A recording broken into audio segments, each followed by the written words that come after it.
4 जून को देश में लोकसभा 2024 के चुनावी नतीजे आने हैं, लेकिन उससे ठीक पहले यानी आखिरी चरण जिस दिन है 1 तारीख 1 जून, उस दिन इंडिया गठबंधन के तमाम जो बड़े चेहरे हैं वो एक साथ बैठक करने वाले हैं। चुनावी माहौल में इन्हें हमने एक साथ बैठते नहीं देखा। चुनाव की तारीखों के ऐलान से पहले एक साथ मंथन और चुनाव लड़ने की बातें सामने आई।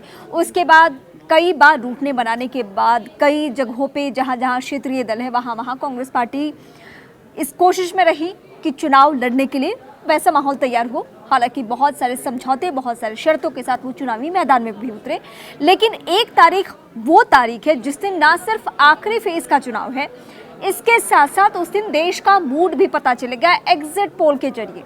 किस पार्टी को कितनी सीटें आ रही है, महागठबंधन को कितनी सीटें, इंडिया गठबंधन को कितनी सीटें आ रही है और सत्तासीन पार्टी यानी एनडीए गठबंधन को कितनी सीटें आ रही है।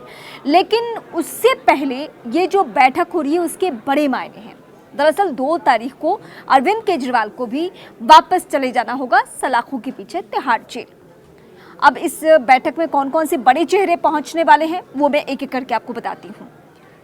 राहुल गांधी तो होंगे ही होंगे, मल्लिकार्जुन खड़गे, इसके अलावा अरविंद केजरीवाल, तेजस्वी यादव बिहार से, अखिलेश यादव उत्तर प्रदेश से, के स्टालिन दक्षिण से वो भी रहेंगे। लेकिन इस बीच ममता बनर्जी को लेकर अभी तस्वीर साफ नहीं हो पाई है कि क्या ममता बनर्जी भी 1 तारीख को जो बैठक होने वाली है उसमें मौजूद रहेंगी या नहीं रहेंगी, क्योंकि उन्होंने चुनावी माहौल में एकला चलो की राह अपना ली थी और उन्होंने सीधे कह दिया था कि मैं बंगाल में अकेले चुनाव लड़ूंगी। इंडिया गठबंधन की बहुत अहम हिस्सा, फायर ब्रांड नेता के तौर पे उन्हें देख सकते हैं। गठबंधन के लिहाज से, मैं बंगाल के लिहाज से उन्हें नहीं कह रही हूँ, बल्कि महागठबंधन यानी इंडिया गठबंधन के लिहाज से। अब मैं आती हूँ कि इस बैठक में बातें क्या हो सकती हैं। इस बैठक में 2 सूरत पे बात हो सकती है। एक तरफ तो बीजेपी या फिर पूरा एनडीए कुनबा जो है वो इस बात से उत्साहित है कि हर हाल में हम सरकार में आ रहे हैं। 400 प्लस का नारा दिया गया था, बीच में इसे कहा गया कि नहीं, हम इस स्थिति में तो जरूर है कि हम सरकार बना लें। इस बीच इंडिया गठबंधन के लोगों ने क्या कहा, उन्होंने कहा कि देश का मूड ये कह रहा है, वोटर्स का मिजाज ये कह रहा है कि हम हर हाल में सत्तासीन होंगे। अब इस बैठक के जरिए 2 पॉइंट जिसका मैं जिक्र कर चुकी हूँ उस पर बात होनी है। ये 2 पॉइंट वो है कि अगर सरकार बनने की सूरत होती है, यानी इंडिया गठबंधन के मुताबिक अगर उनके हिसाब की सीटें आ जाती है तो क्या बातें हो सकती है, क्या शर्तें हो सकती है और कैसे ये पूरा इंडिया गठबंधन एक साथ एकजुट होकर आगे बढ़ेगा। दूसरी सूरत क्या बनती है, दूसरी सूरत ये बनती है कि इनकी सीटें नहीं आने वाली है इंडिया गठबंधन की, यानी ये बहुमत का आंकड़ा नहीं छुएंगे। क्या इस बार इस स्थिति में होंगे कि विपक्ष का कम से कम एक नेता भी हो, क्योंकि हमने पिछली बार भी ऐसा देखा और देश के प्रधानमंत्री ने भी कह दिया कि हम चाहते हैं कि इस देश में मजबूत विपक्ष हो और ये तभी होगा जब आंकड़ा पार किया जाएगा।